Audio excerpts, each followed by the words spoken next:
Hi everyone! My name is Dex. Sa video na to, makikilala mo si Ram. Kaya stay tuned. Intro!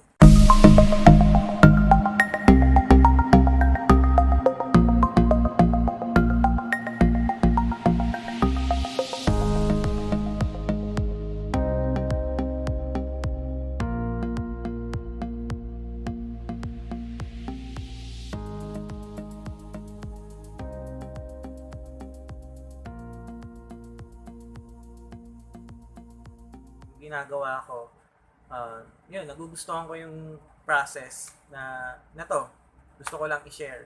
Anyway, kung nagtataka kayo kung nasaan ako, nandito ako ngayon sa isa kong client at gumagawa ako ng computer maintenance.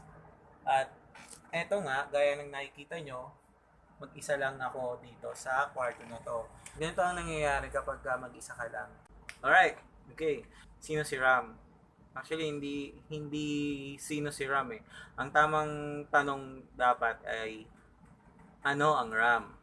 Ang RAM ay isang memory na part ng iyong personal computer.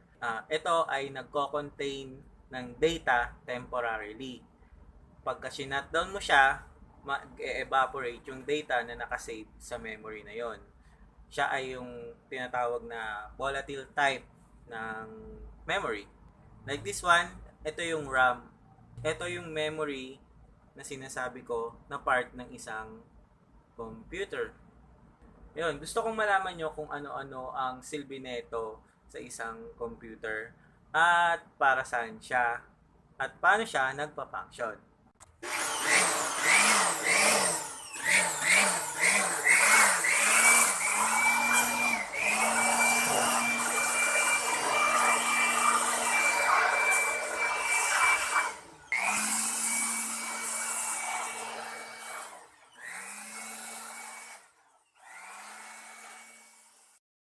Hindi kayang mag-save ng data ng isang memory.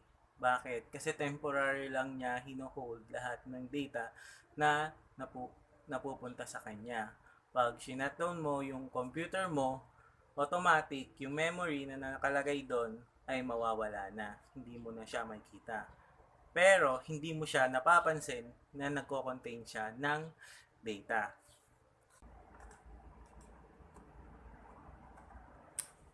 Meron ding iba't ibang klase ang RAM. Nagsisimula to sa pinakaluma. Yung inabutan ko ay SD RAM, susunod ay DDR1, DDR2, DDR3 at DDR4 ang pinaka-latest.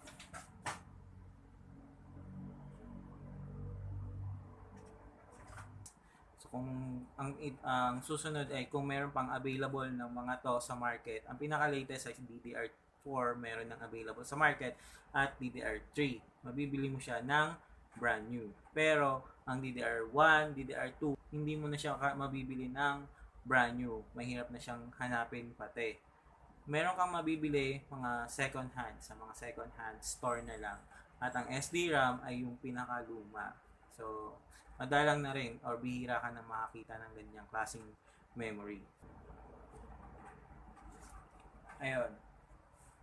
Bakit ko ginagawa tong video na to? Gusto ko lang kasing malaman nyo kung ang bawat parts ng isang computer. Hindi ko alam pero may tumatawag sa akin or ewan, hindi ko ma-explain eh. Pero parang nagugustuhan ko na rin yung process na ganito na sinishare ko sa inyo yung nalalaman ko. Actually, hindi lahat ng to ay natutunan ko sa school.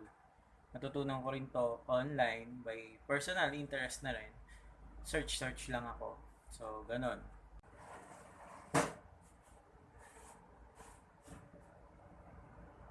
Ngayon, kung gusto mong mag-save ng data, doon papasok ang isang hard disk drive. Sa hard disk drive kasi, ay nai-store mo yung data mo at yung mga kailangan mo.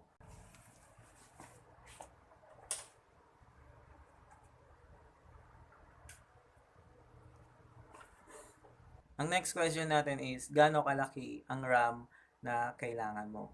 Ang tamang sagot dyan ay the bigger the better. Mas malaki, mas mabilis ang access or mas maraming temporary na data na may store doon.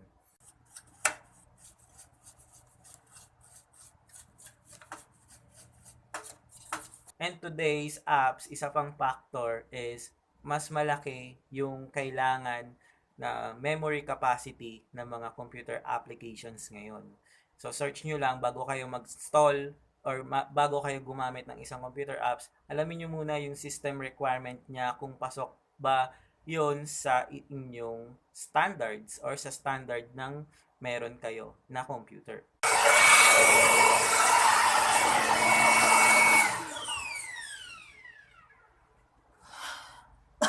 Ang daming alikabok. Grabe. Ganito kapag nagme-maintenance ka sa client mo ng computer. Yun. Naintindihan mo ba yung video na to? Or nagustuhan mo ba yung video na ginawa ko para sa iyo? Sana nagkaroon ka ng konting idea sa mga pinagsasabi ko. Kung nagustuhan mo, bigyan mo naman ako ng thumbs up. Or kung hindi mo nagustuhan, bigyan mo na lang ako ng thumbs down. Comment down below kung ano pa yung dapat kong improve sa video na to. And subscribe na rin para sa mga computer tips. At may pagpatuloy ko yung mga video na kagaya nito. Bakit ko nga ba ginagawa to? Gusto ko lang naman makatulong sa mga darating na henerasyon. So kapag in Tagalog format para madaling maintindihan. And ano pa, share mo na lang din para mas maganda. So, comment down below na lang kung meron ka pang ibang tanong sa akin. Sasagutin natin yan. And see you on my next video. Once again, my name is Dexter and yeah, see you on my next video. Bye-bye.